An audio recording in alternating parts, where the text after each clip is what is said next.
Abbas bin Abdul Muthalib adalah paman Nabi Shallallahu Alaihi Wasallam. Sebagaimana halnya Hamzah, usianya hampir sebaya dengan Nabi Shallallahu Alaihi Wasallam. Ia memang tidak memeluk Islam pada masa awal seperti halnya Hamzah.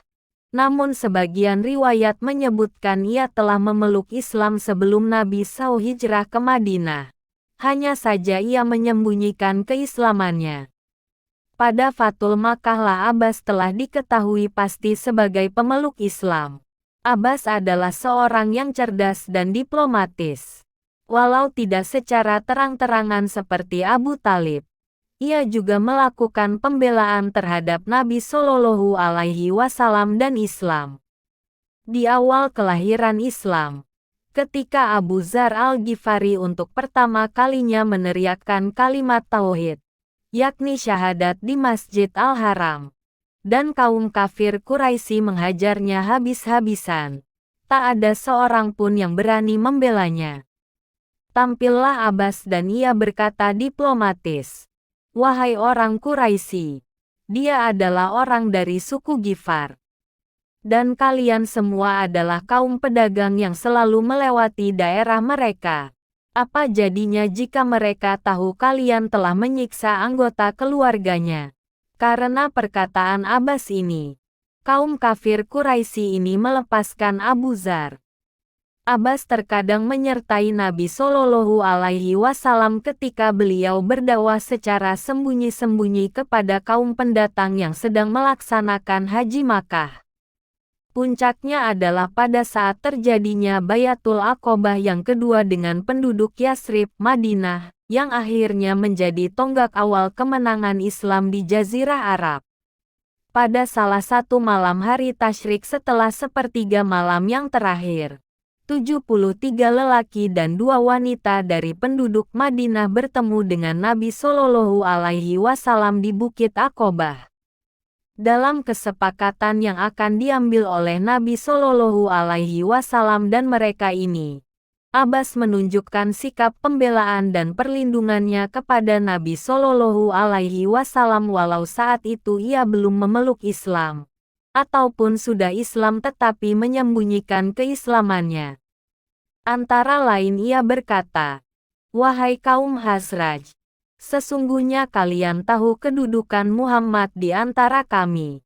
Dia adalah orang yang terhormat di tengah kaumnya dan dilindungi di negerinya. Jika kalian memang ingin menunaikan apa yang kalian janjikan kepadanya, dan membelanya dari orang yang memusuhinya, silakan kalian ambil tanggung jawab tersebut. Tetapi jika kalian berpikir untuk menyia-nyiakannya dan menelantarkan dirinya setelah keluar dari kami untuk bergabung bersama kalian, lebih baik biarkan saja ia bersama kami. Apalagi tetangga kalian itu adalah orang-orang Yahudi yang memang memusuhinya. Aku khawatir akan makar mereka terhadap dirinya." Kondisi yang terjadi saat itu memang mengharuskan sikap ekstra hati-hati. Abbas telah melihat sendiri bagaimana sikap permusuhan dan perlawanan yang dilakukan oleh orang-orang Quraisy atas risalah Islamiyah yang didakwahkan Nabi Shallallahu Alaihi Wasallam. Begitu juga sikap beberapa kabilah Arab lainnya yang didakwahi beliau ketika berhaji, termasuk juga kabilah Bani Saqif di Taif. Sepertinya pilihan Allah memang jatuh pada kaum Khazraj dan Aus dari Yasrib untuk menjadi pilar dan markas utama perkembangan risalah baru ini ke seluruh penjuru dunia. Sehingga sikap mereka memang jauh berbeda dengan sikap orang-orang Arab lainnya itu. Sesungguhnya lah perkataan Abbas tersebut cukup menyinggung perasaan orang-orang Yasrib itu. Sejak diperkenalkan oleh 6 pemuda, disusul kemudian dengan Bayatul Aqobah pertama, sikap mereka telah bulat untuk menerima Nabi Shallallahu Alaihi Wasallam dan kaum muslimin lainnya di negeri mereka. Asad bin Zurarah yang merupakan salah satu tokohnya sempat naik emosinya. Tetapi Nabi Shallallahu Alaihi Wasallam berkata kepadanya, "Jawablah tanpa menimbulkan pertengkaran." Asad menjelaskan sikap kaum Aus dan Khazraj dalam masalah tersebut. Kemampuan mereka dalam berperang dan kesediaan mereka untuk berkorban demi membela Nabi Shallallahu Alaihi Wasallam. Abdullah bin Amr bin Haram pun ikut menimpali tentang tradisi mereka dalam menjaga kehormatan, menghadapi musuh, dan lain-lainnya. Akhirnya Asad menutup pidato panjang mereka itu sambil menghadapkan diri pada Nabi Shallallahu Alaihi Wasallam. Wahai Rasulullah, ambillah dari kami untuk dirimu apapun yang engkau inginkan, dan buatlah persyaratan untuk Tuhanmu, apapun yang engkau mau. Sesungguhnya kami akan selalu ada di belakangmu. Abbas merasa puas dengan penjelasan tersebut, dan membiarkan Nabi Shallallahu Alaihi Wasallam dan penduduk Yasrib menyusun kesepakatan-kesepakatan yang dalam sejarah dikenal dengan nama Bayatul Aqobah kedua. Ketika pecah perang Badar, Abbas masih tinggal di Makkah, dan sesungguhnya ia menolak untuk ikut terlibat dalam pasukan kafir Quraisy. Tetapi Abu Jahal memaksanya sehingga ia tidak bisa menghindar. Di Madinah, Nabi Shallallahu Alaihi Wasallam berpesan kepada para sahabat untuk tidak membunuh Abbas dan Abul Bakhtari bin Hisham, karena dua orang itu mengikuti pasukan tersebut dalam tekanan dan keterpaksaan. Selama Nabi Shallallahu Alaihi Wasallam di Makkah dahulu, mereka berdua tidak pernah ikut menyakiti dan menyiksa beliau dan umat Islam lainnya, sebagaimana tokoh-tokoh Quraisy lainnya. Bahkan mereka ini banyak sekali melakukan pembelaan kepada Nabi Shallallahu Alaihi Wasallam dan Islam, baik secara langsung ataupun tidak langsung. Mengenai Abbas, bisa jadi Nabi Shallallahu Alaihi Wasallam melarang membunuhnya karena beliau mengetahui bahwa sebenarnya ia telah memeluk Islam tetapi menyembunyikan keislamannya. Tetapi tentang keislamannya ini, sebagian riwayat lagi menyebutkan, ketika Nabi Shallallahu Alaihi Wasallam dalam perjalanan ke Perang Khaybar, Abbas menyusul rombongan pasukan dengan membawa harta kekayaannya untuk memeluk Islam dan terlibat dalam pertempuran tersebut. Tetapi yang riwayat yang pasti, Abbas terlibat langsung dalam Perang Hunain, yakni setelah Fathul Makkah. Saat posisi pasukan Muslim terdesak dan kocar-kacir, ia ikut memegang kendali keledai bagal Nabi Shallallahu Alaihi Wasallam bersama Abu Sufyan bin Harits. Pada Perang Hunain inilah pertama kalinya kaum Quraisy bersatu, baik yang sudah Muslim atau masih musyrik, bersama kaum Muslimin lainnya dari berbagai kabilah, bertempur menghadapi persekutuan beberapa suku Arab yang tidak sudi mengakui eksistensi Islam. Sebenarnya pasukan sekutu yang dimotori suku Hawazin dan suku Taif itu jumlahnya lebih kecil. Tetapi mereka sempat memporak-porandakan pasukan muslimin yang jumlahnya lebih besar. Memang, dengan jumlah yang lebih besar dan persenjataan cukup lengkap, mereka merasa angkuh dan membanggakan diri akan menggilas habis musuhnya. Tetapi yang terjadi adalah sebaliknya. Dalam keadaan terdesak dan kritis tersebut, Nabi Shallallahu Alaihi Wasallam memerintahkan Abbas, yang memang mempunyai suara keras dan lantang membahana, memanggil para sahabat. Abbas mengulang ucapan Nabi Shallallahu Alaihi Wasallam, "Manakah orang-orang yang berikrar di bawah pohon?" Yang dimaksud Nabi Shallallahu Alaihi Wasallam adalah para sahabat yang termasuk dalam Bayatul Ridwan, yakni ikrar kesetiaan kepada Nabi Shallallahu Alaihi Wasallam di bawah pohon di Hudaibiyah.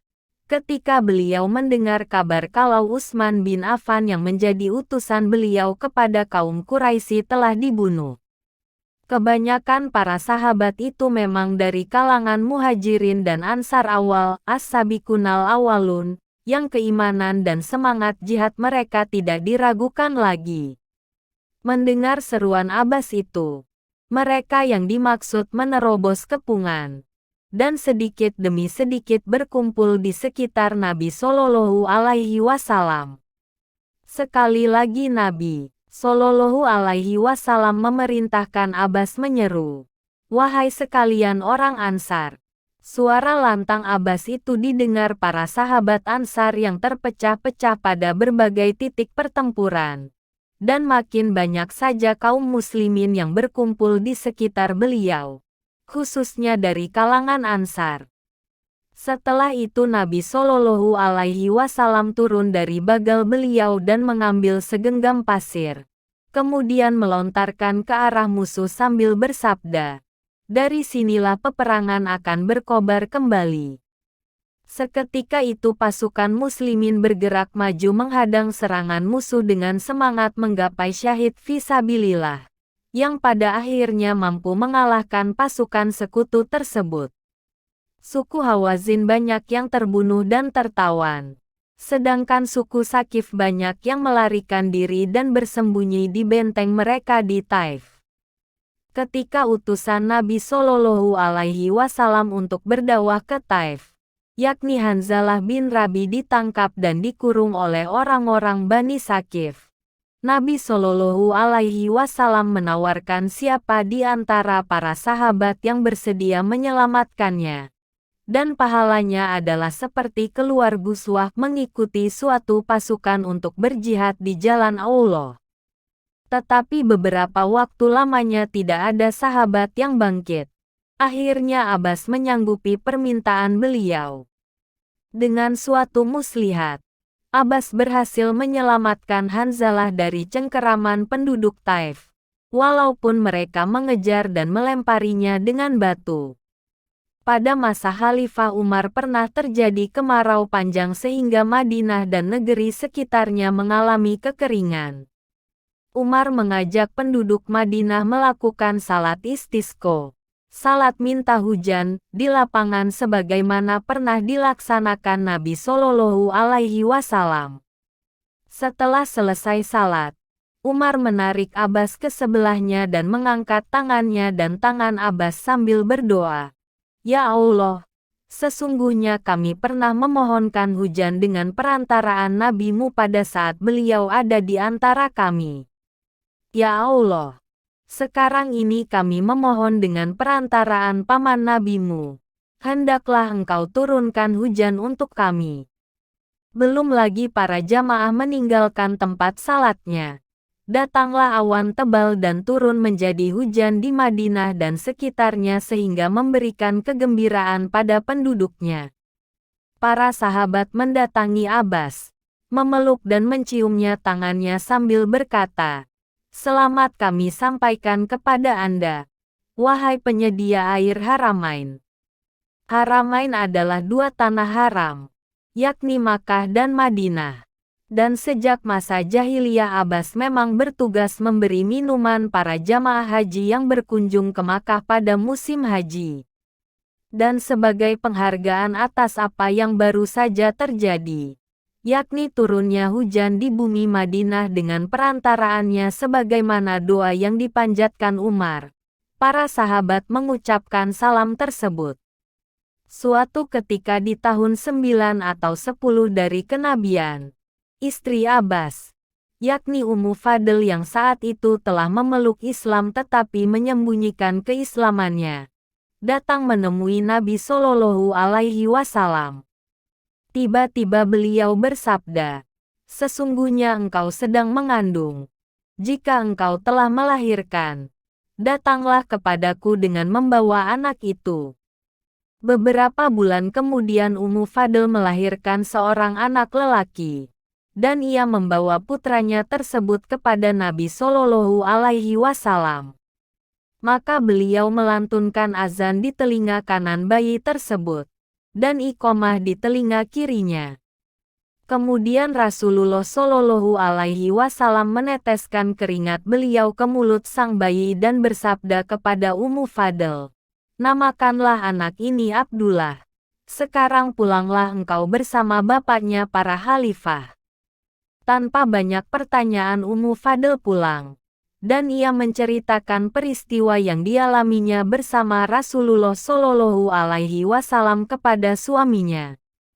Maka Abbas segera berpakaian dan berangkat ke tempat kediaman Rasulullah Shallallahu Alaihi Wasallam. Ia berkata, "Wahai Muhammad, apa yang engkau katakan kepada istriku itu?" Nabi Shallallahu Alaihi Wasallam bersabda, "Seperti yang diceritakan istrimu itu, dia adalah bapak dari para khalifah. Di antara mereka ada yang disebut As-Safah, Al-Mahdi, dan ada pula yang akan menjadi imam salat dari Isa bin Maryam." Memang, putra Abbas tersebut adalah Abdullah bin Abbas, yang walau sangat muda dan hanya sekitar 5 tahun bergaul dengan Nabi Shallallahu Alaihi Wasallam, tetapi beliau menggelarinya sebagai ulamanya umat Muhammad ini karena keluasan dan kedalaman ilmunya. Di kemudian hari anak-anak keturunannya memang memegang jabatan kekhalifahan dalam kurun waktu cukup, yang kemudian dinisbahkan kepada nama ayahnya, Abbas, yakni Daulah Abbasiyah.